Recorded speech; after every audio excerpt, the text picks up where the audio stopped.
অনির্বাণের শাস্তি হতে দেখেও এবার মিথ্যে নিজের স্মৃতি হারানোর অভিনয়টা অব্যাহত রাখলো রাই। হ্যাঁ বন্ধুরা, ভিডিওতে লাইক দিয়ে দেখতে থাকুন। একদিকে অনির্বাণকে রাইয়ের চোখের সামনে দিয়ে যখন পুলিশ টেনেই হিচড়ে থানায় নিয়ে যাচ্ছিল, ঠিক সেই সময় রাই মনে মনে বলতে থাকে যে দুঃখ, যন্ত্রণা, কষ্ট, বুকটা আমার ফেটে যাচ্ছে, কিন্তু তার সত্ত্বেও আমাকে সব কিছু মুখ বুঝে সহ্য করতে হচ্ছে শুধুমাত্র তোর মতন একটা ডাইনি বুড়ির জন্য। নীলু, এর প্রতিদান যে তোকে কতটা ভয়াবহ উপভোগ করতে হবে সেটা তুই কোনোদিনও কল্পনাও করতে পারিস না। আমি এবার এতটা ভয়ঙ্কর হয়ে উঠবো, তোর মতন অসুরকে এবার আমি নিজ হাতে বধ করবো, তুই দেখে নিস।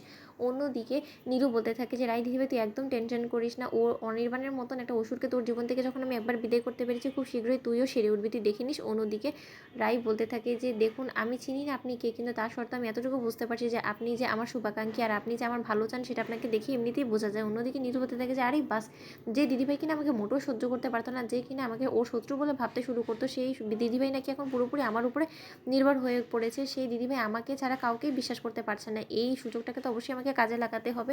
অন্যদিকে স্রোত বলতে থাকে যে বৌমনি, তুমি একটা জিনিস লক্ষ্য করেছো, রাই দিদিভাই আমাদের কাউকে চিনতে পারছে না, অথচ সে কোনো কাউকে না চিনতে পারা সত্ত্বেও সে নীলু দিদিভাইয়ের উপরে পুরোপুরি নির্ভরশীল হয়ে উঠেছে আর নীলু দিদিভাইকে শুধুমাত্র বিশ্বাস করছে, ওর উপরে ভরসা করছে। কেন এরকমটা করছে বলো তো?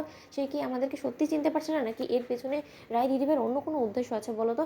তখন রায়ের বৌমনি বলতে থাকে যে দেখো স্রোত, এখন এই মুহূর্তে আমাদের অন্য কিছু ভাবলে চলবে না, যে করেই হোক না কেন যত শীঘ্রই সম্ভব আমাদেরকে রাইকে সুস্থ করে তুলতে হবে। আর ওকে সুস্থ করে তোলার জন্য ও যদি নীলুকে নিজের শুভাকাঙ্ক্ষী বলে মনে করেও থাকে, তাহলে আমাদেরকে সেটাকেই হাসি মনে মেনে নিতে হবে, কারণ অন্তত পক্ষে রাইকে আমরা বাড়িতে এই সুবাদে ফিরিয়ে নিয়ে যেতে পারবো, নয়তো বা রাই যদি আমাদের সাথে বাড়ি ফিরতে না বলে দেয় তখন কি হবে বলো তো? অন্যদিকে রাই মনে মনে বলতে থাকে যে আমি খুব ভালো করেই বুঝতে পারছি বৌমনি যে তোমাদের সকলের অবাক লাগছে যে আমি কেন নীলুর উপরে এতটা ডিপেন্ডেন্ট হয়ে উঠছি, কারণ নীলু তো একমাত্র আমার শেষ ভরসা। কারণ ওর উপরে যদি এখন এই মুহূর্তে আমি ভরসা না করি, ওর ভরসাটা যদি আমি নিজে অর্জন করতে না পারি, তাহলে ওর নেক্সট প্ল্যান সম্পর্কে আমি কী করে জানবো, আর ওর গোটা চক্রান্তটা আমি কী করে ধূলিসাৎ করে দিতে পারবো বলো তো? ও অনির্বাণকে বোকা বানিয়ে আমার সাথে যে পরিমাণে নোংরা একটা খেলায় মেতে উঠেছে, সেই নোংরা খেলায় তো অবশ্যই ওকেই মাত দিতে হবে। তার জন্য তো আমাকে এরকমটা করতে হবে যাতে কিনা আমি ওকে আমার নজরে নজরে রাখতে পারি। তার জন্যে আমার সব থেকে কাছের মানুষ হিসেবেই এখন আমার নীলুকে দরকার। ও একমাত্র ওর কাছ থেকে আমি আমার সকল প্ল্যানের খবরাখবর পাবো, কারণ আমার প্ল্যানটা তখনই এগোবে যখন কিনা নীলু নেক্সট কোনো প্ল্যান এক্সিকিউট করতে যাবে।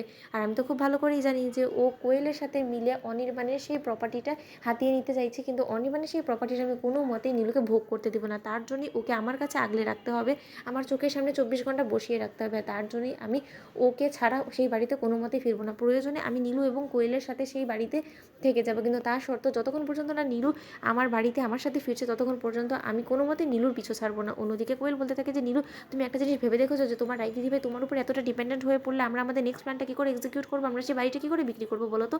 তো বন্ধুরা, ভিডিওটি ভালো লেগে থাকলে লাইক কমেন্ট শেয়ার করে সাবস্ক্রাইব করতে ভুলো না।